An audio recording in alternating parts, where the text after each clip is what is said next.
Olá, viajantes, aqui é a Manu. E aqui é o Mac, sejam muito bem-vindos ao ViajaCast. Mac, a gente tava dando risada aqui, mas a gente tava falando besteira. Mas é que você quer que eu recite um poema, na verdade. Não, né? você não vai recitar esse poema. Mas é um poema clássico. De quem que é esse cara? É o Falcão. É uma música do Falcão, como se chama? O Cume. O Cume. Aqui então, no alto daquele cume. Não, vocês leem. No alto daquele cume, plantei uma roseira. O vento no cume bate, a rosa no cume cheira. É porque a Manu falou, conta uma história. Eu falei, eu vou contar uma história então. Era uma vez...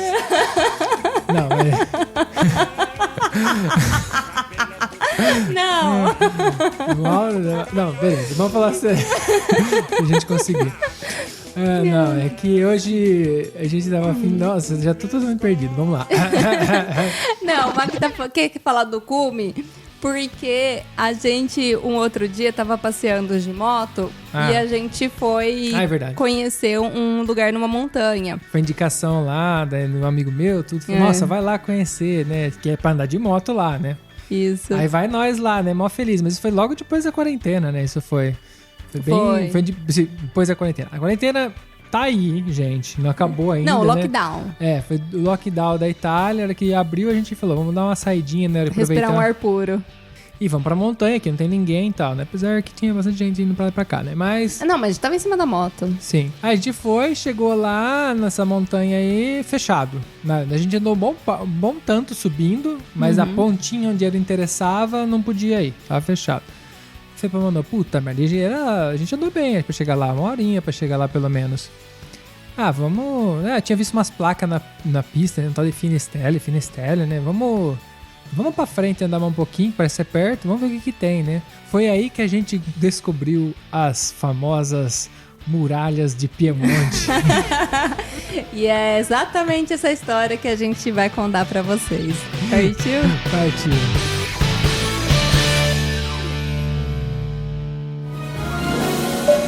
Setting 1012, and it gets me 1,250 feet.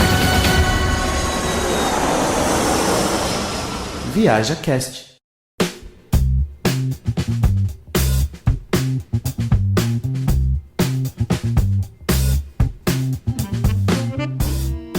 As famosas muralhas do Piemonte, né? Nada mais se trata do que do Forte de Finestrelle. Fenestrelle, é.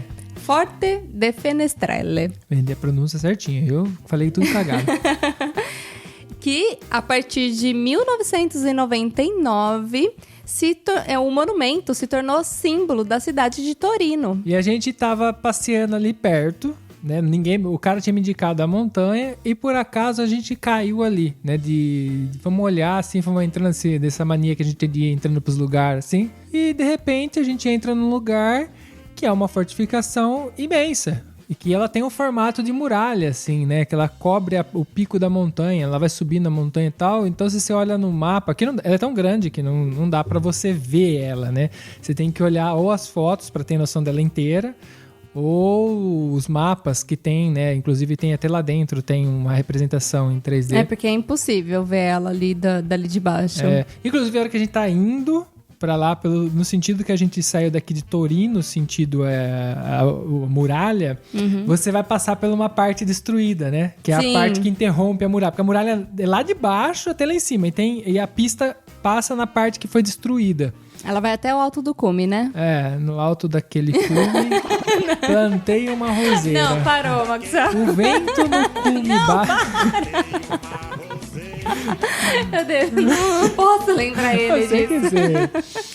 E aí, a gente passou lá e é legal. Eu vi até uns negócios quebrados lá. Falei, nossa, E fomos e chegamos lá nessa muralha. Depois a gente foi entender que fazia parte de todo o complexo que é imenso, tudo, né?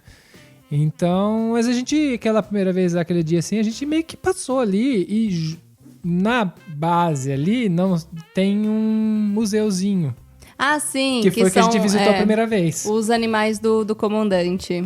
Sim, que a gente, né? Do governador. Do governador. E porque a gente viu que o rolê era tipo assim, o rolê lá. Você pode fazer a trilha pra subir lá E aí as trilhas são, acho que 1 horinha, né? Que é a visita guiada, que é a mais simples. Isso. 3 horinhas.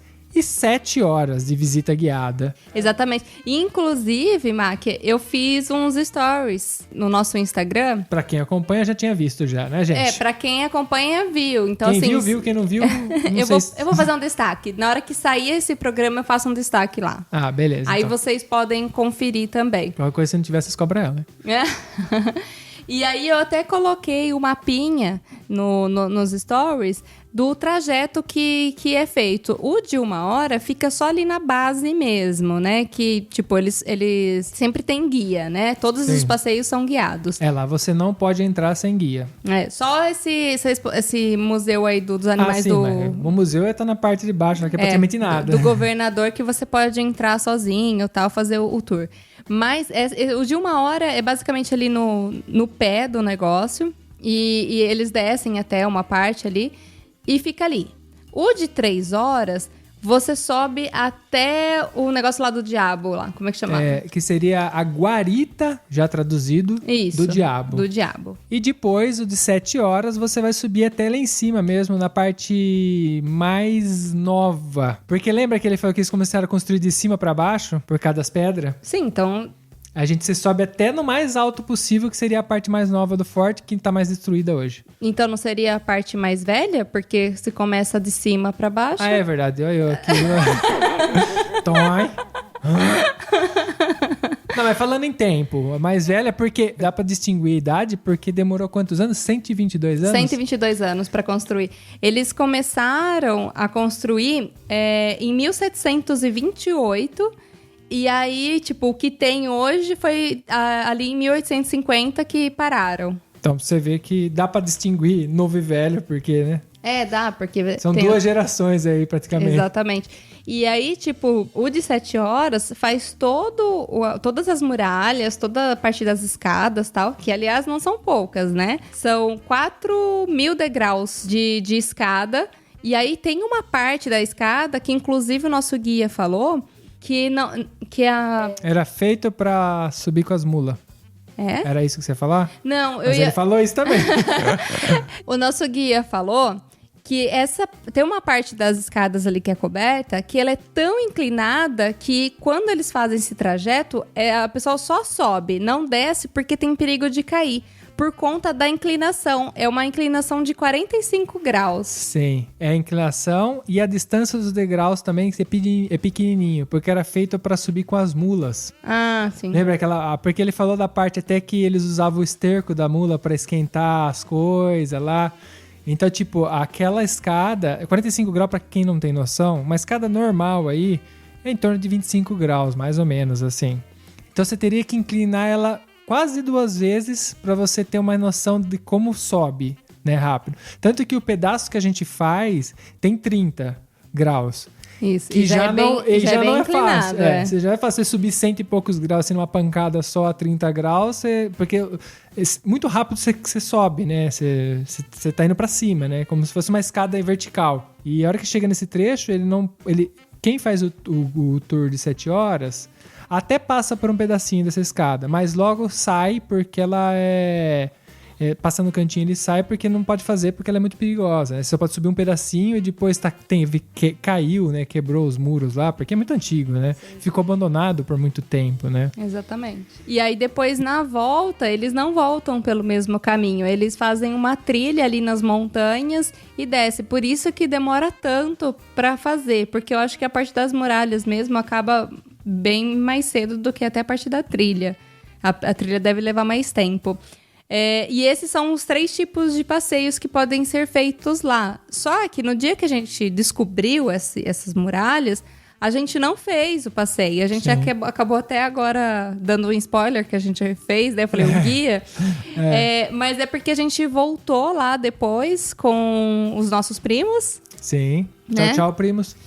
Que ouvem o nosso podcast. Então, um abraço pra Gleisa. E pro Lai. E aí a gente voltou lá com eles pra mostrar esse lugar que a gente tinha visto, que, por sinal, eles moram aqui há muito mais tempo que a gente e não sabiam da existência desse local. Então, porque não tem divulgação em massa, não tem marketing em cima de lá, né? Eles são bem meio que eles vão por voluntários, né? Eles vão mantendo aquele lugar meio que com a ajuda de voluntários, bem pouco do governo, né? Exatamente, porque assim, foi ali nos anos 90 que juntou uma galera, uma associação chama Associazione Progetto São Carlo. Essa associação de amigos, né, que gostavam do local e tal, eles se juntaram para recuperar a estrutura e promover turisticamente. Então, assim, só que quando eles pegaram esse local, tava cheio de mato dentro. Imagina, um local abandonado. Então, assim, até hoje tem o lance da reestruturação. E o nosso guia, ele falou pra gente que ele até agradecia que a gente estava visitando ali, porque a forma que eles têm de ganhar dinheiro para reestruturar ali é exclusivamente turística. Sim. Tem um aporte anual do governo, mas que é ínfimo para manter aquela estrutura, porque ela é muito grande. Então, a gente até, né, gosta de fazer esses programas, porque a gente acaba descobrindo essas coisas, né? A gente queria que todo mundo fosse, né? Eu sei que não é viável para todo mundo ir, né? Mas realmente é um lugar a se visitar, muito legal. Para você acompanhando o que a gente está falando, eu deixei na descrição aqui desse episódio a marcação no Google, para você ter uma ideia. Dá uma olhada enquanto a gente está falando, abre aí, que você está ouvindo, porque você tem uma noção, porque realmente representa as muralhas italianas, né? E é muito legal vocês visualizarem as fotos para ter uma ideia, porque a gente vai falar aqui que é muito grande, muito grande, muito grande, por mais que a gente fale, tem 4.000 degraus, mas não dá pra gente pensar assim, sabe? Tipo, é muito maior, assim, do que a gente imagina, assim, como grandeza, e é muito bonito, sabe, de se ver. E, inclusive, depois eu fiquei até pesquisando sobre as muralhas e tal, e eu descobri que tem várias muralhas. Por quê? Antigamente, aqui na Itália, não era só um país, né? Eram vários feudos, né? Então, cada um tinha que proteger o seu reino da maneira que dava. Que era o quê? Construindo muralhas. Tanto Castelos. Que uma cidade que a gente visitou, que é uma cidade famosa aqui, que é toda murada, é a cidade de Lucca. E muito bonita, por sinal. Também recomendo. E assim, quando a gente fala que é murada, ninguém imagina que dá pra andar em cima dos muros de Lucca. Mas isso a gente deixa pra um outro episódio. A gente faz um episódio só de Lucca. Exatamente. A gente volta lá, dá um passeio lá, porque lá é muito bonito, e pra fazer outro episódio. E então, assim, por isso que é legal vocês olharem as fotos. A gente postou alguma coisa no Instagram, dá uma olhadinha lá, até sinaliza pra gente que vocês ouviram o podcast, acabaram chegando lá depois e viram. Vai estar nos destaques, tá? Não vai estar nos stories, porque agora já foi, já postei. E aí a gente acabou escolhendo o passeio de 3 horas, porque o de 7 horas, além de ser longo e você tem que estar preparado para isso... Com equipamento, tudo, né? Você tem que ter equipamento, você tem que levar comida, e fora que é uma galera que já tá acostumada a fazer trekking, né? Porque é montanha, você vai subir a montanha, então você tem que já ter uma mínima de noção do que você tá fazendo. Porque são 7 horas, tem que ter noção que são 7 horas que você vai ficar caminhando, tem a pausa, tudo, mas... É um rolê muito mais pesado, né? Muito mais intenso. Então a gente acabou pegando de 3 horas, que eu acho que era uma via de meio aí, que a gente conhecer o lugar e não ser muito chulo, né? Não ser aquele passeiozinho de 1 hora e acaba. Tanto que a primeira vez que a gente foi lá, a gente teve impacto que tinha esses rolês pra fazer. A gente achou, precisa de 3 horas, né? Tá, vamos ver com calma. Aí a gente acabou visitando os animais do governador, que é outro lugar que eu também recomendo, porque ali tem uma série de animais embalsamados. E aqui eu tenho eu falo empalhados. Eu lembro dos desenhos, pô. Embalsamado é múmia. Sei lá. Vocês entenderam o que eu tô falando. Mas tem um monte de animal, inclusive tem até urso polar lá, né? É verdade. Você não dá nada, você entra lá, tem uns animais muito loucos lá dentro, inclusive grandes, o urso polar é enorme. E aí a gente voltou agora recentemente, fez esse rolê e fizemos. E aí a gente descobriu... A Manu pode me corrigir porque ela tem mais dados precisos. Mas assim, do que eu fui ouvindo o guia falar e que eu me lembre, né? Ali era um forte de proteção com a França, né? Porque ali tá no confim com a França, né? Então era um jeito de eles... dos meios de se proteger, né? Para que não perder terreno, né? Não perder. Mas no final das contas, aquilo demorou um monte de tempo para ser construído e no final acabou servindo praticamente só de prisão. Ah, sim, porque o forte ele nunca participou de uma batalha De lá deu pra ver algumas batalhas que aconteceram ali por perto, mas ele nunca participou de uma batalha, né? Sim. Tanto que ele tinha até o negócio pra canhão lá, todos os negócios pra se defender, mas foi até tirado de lá e tá num outro museu, né? Você vê os vestígios de toda a construção, uma bela estrutura, mas não foi usado. Não, e com a invasão napoleônica, ele tornou-se um dos mais importantes lugares de pena francês. Então, assim, foi território francês ali também. Por um período, sim. Por um período, onde eles prendiam políticos e religiosos. E ali, nesse passeio, a gente pôde ter um pouco mais de contato do que era ser preso ali. Inclusive, havia famílias na época que pagavam para os filhos que eram meio mal educados, rebelde, para prender o filho lá. Só que lá... não era para prender igual o pessoal que estava de preso no presídio, mas sim, eles iam ter os mesmos direitos e deveres dos guardas. Dos guardas. Mas nem os guardas se salvavam da vida que tinha ali, sim, né? Era uma vida bem difícil. Na época, a média de frio ali era menos 20 graus. Né, exatamente, porque era uma era glacial. Era tipo uma era glacial que teve, que fazia longos períodos de menos 20 graus. A gente teve ali agora, recentemente, e não estava abaixo de zero. Não tava nem perto de zero. Não tava, e tava muito frio. E já era extremamente incomodado, sabe? A gente tá incomodava bastante. Incomodava, e a gente tem roupa moderna, né? Blusa de neve. Então a gente teve contato com a higiene. Tipo, dá pra ver ali que não era um lugar pra ter higiene, um lugar escuro, úmido. Extremamente úmido. E ele começou a contar de como funcionava pra quem era preso e pra quem era os caras que comandavam. A vida era ruim pra todo mundo. Entendeu? Pra quem tava na muralha pra manter a muralha, pra quem tava na muralha pra trabalhar, pra quem tava preso.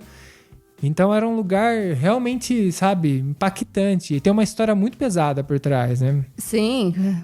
E ainda até ele falou que quem durasse 5 anos é porque a pessoa era muito forte, porque era muito difícil as pessoas sobreviverem anos ali. Morria por pulmonite, né, doenças pulmonares, morria talvez por tétano, porque os presos ficavam com aquela bola clássica de desenho animado no pé, sabe? Existia isso. E eles ficavam o tempo inteiro com aquilo. E eles acabavam se machucando com aquilo, porque ficava na canela, né? O tempo inteiro aquele anel de aço. E eles acabavam morrendo por infecções, tudo.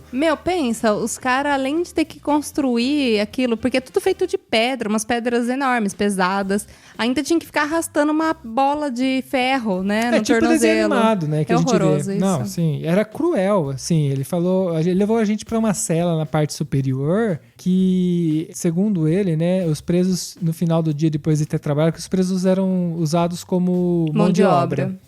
Os presos eram trancados, né, lá, final do dia, né, e ele passava a chave e voltava só no outro dia. Então, se você tivesse que ir no banheiro, você tinha que fazer dentro do local que não tinha a parte sanitária. No início. Depois, deu uma melhoradinha, né? Depois de alguns anos, até teve uma cama de palha e um canto ali com um negócio de madeira que era para eles fazerem a necessidade. Mas não, antes era o baldezinho, as pessoas que estavam presas todas amarradas por correntes tinham que se compartilhar esse espaço, dividir as higienes. Então, eles eram, tipo assim, eles passavam, sei lá, é difícil de imaginar o quão cruel era essa vida, porque a gente hoje às vezes pega um dia frio e já reclama que tá frio. Tá ali no mesmo lugar, sem roupa, no meio das pedras, sem aquecimento. Devia ser um negócio, assim, terrível, né? E assim, tipo, mesmo depois da queda de Napoleão, ali vai continuar sendo presídio e uma área, um posto militar, né? Então, durou muito tempo isso. Sim, aí pensa, tipo, ali não era perto de nada, em cima de uma montanha, sabe? Então, assim, vai saber o que aconteceu, a gente nem ficou sabendo, nunca vai ficar sabendo, sabe?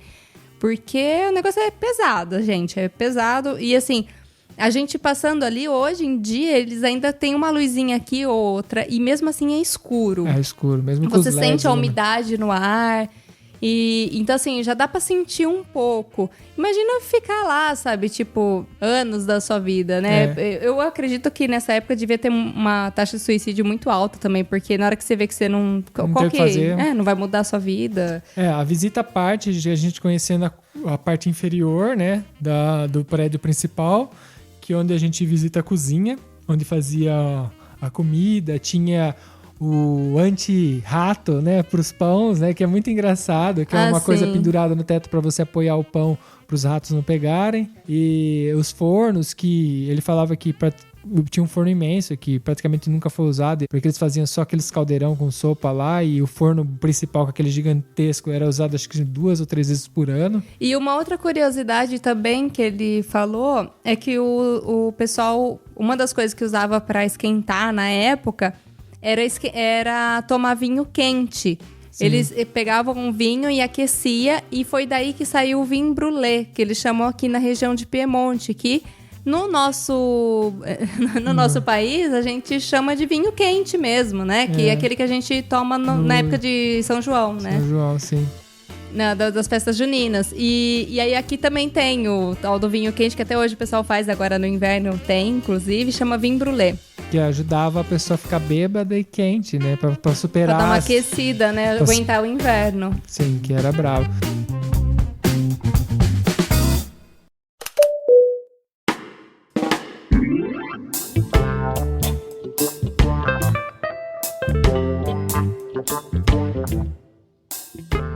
Tem uma outra curiosidade que você acaba descobrindo na praça principal, que ali tem uma igreja, que nunca foi igreja praticamente, né? Acho Verdade. que ela nunca foi igreja. Né? Acho que não. Ela era um depósito de munição.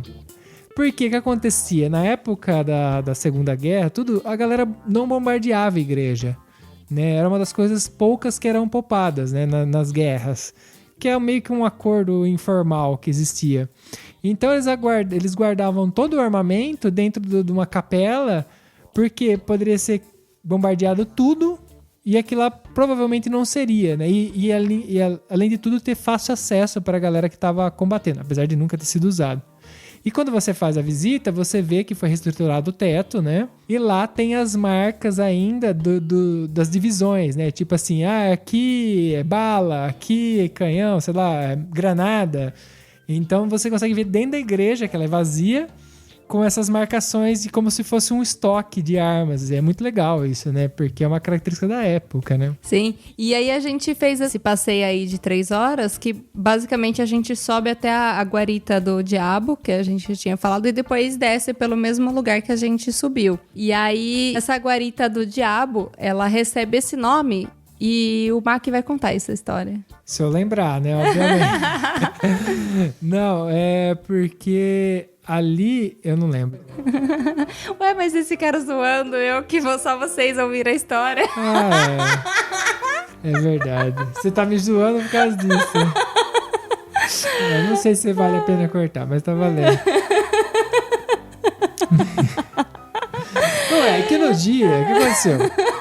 Eu vou explicar já. Já que não cortou, eu vou explicar. Ninguém cortou essa bosta, eu vou explicar. É que no dia tava, né, fomos 2 casais, né? Eu, Manu, meu primo e a esposa dele. E aí a gente foi e tal, e tava aí meu primo na frente e tudo, e a gente acabou subindo lá em cima, né? E aí elas também subiram, mas elas desceram primeiro, e o Lai ficou um pouquinho mais pra trás. E nisso subiu o segundo guia, porque tinha o guia principal e o outro. E ele falou, já que o primeiro guia não subiu, eu vou contar pra vocês o porquê que se chama do diabo, né? E a gente ouviu lá a história da versão dele, né? Que eu já também não lembro mais, né? E, ok. Aí a gente desceu.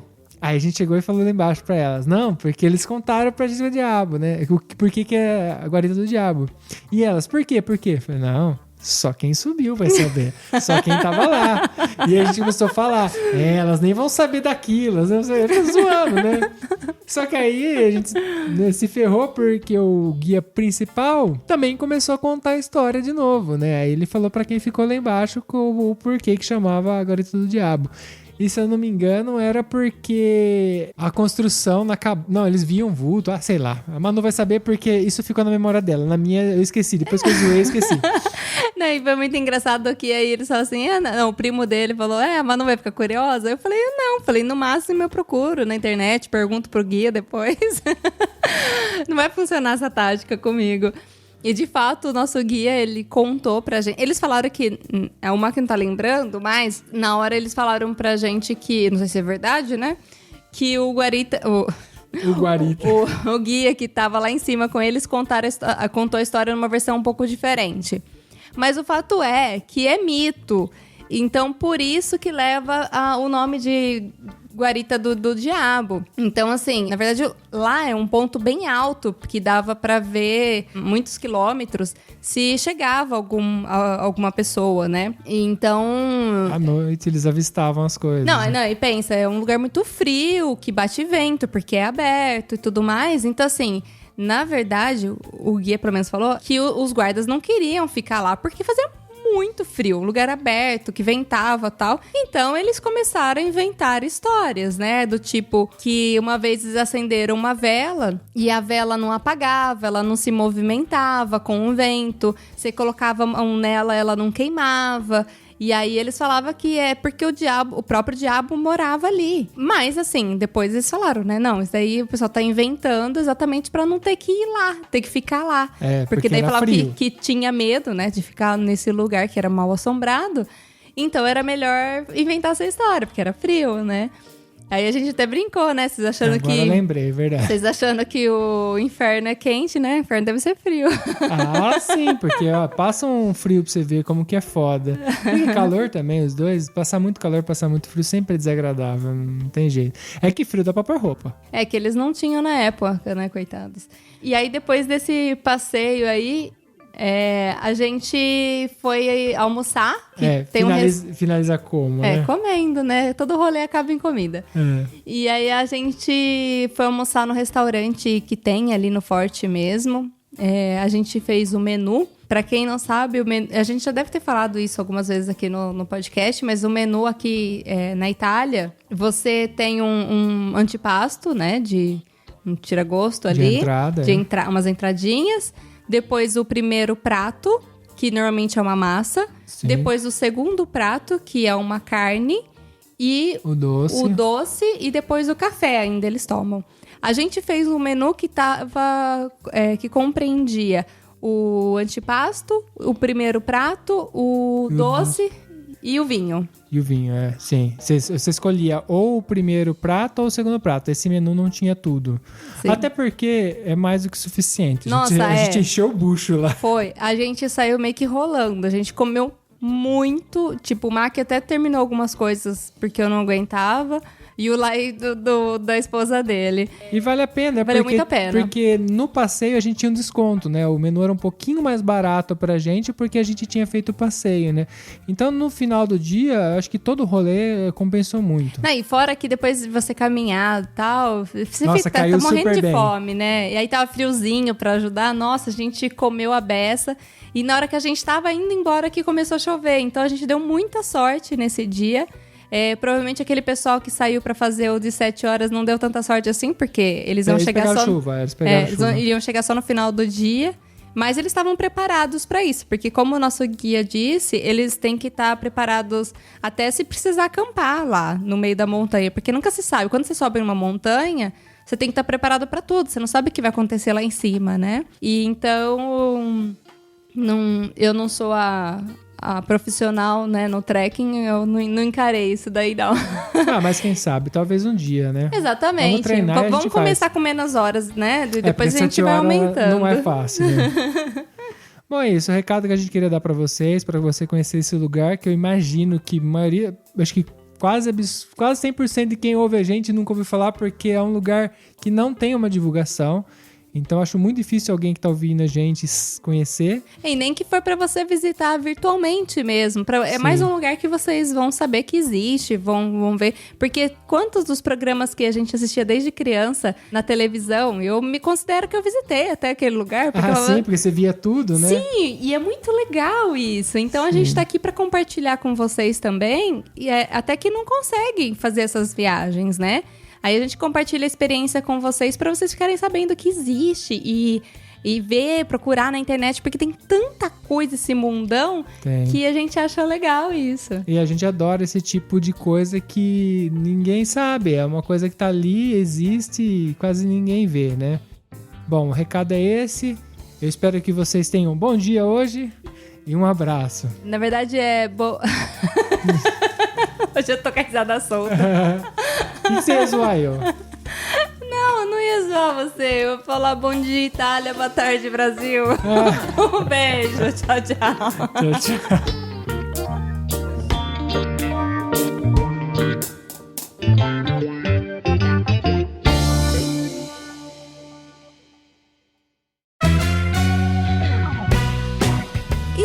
Gostou desse episódio? Não esquece de seguir a gente no Instagram @viajacast. Lá você fica por dentro de todas as novidades. E através da hashtag ViajaCast você vê as nossas fotos de viagens que tanto falamos por aqui.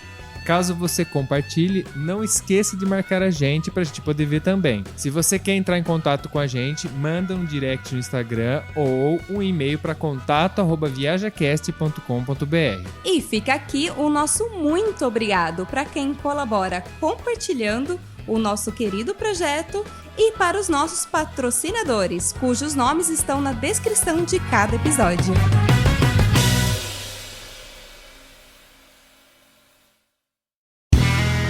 Este podcast foi editado por Play Áudios.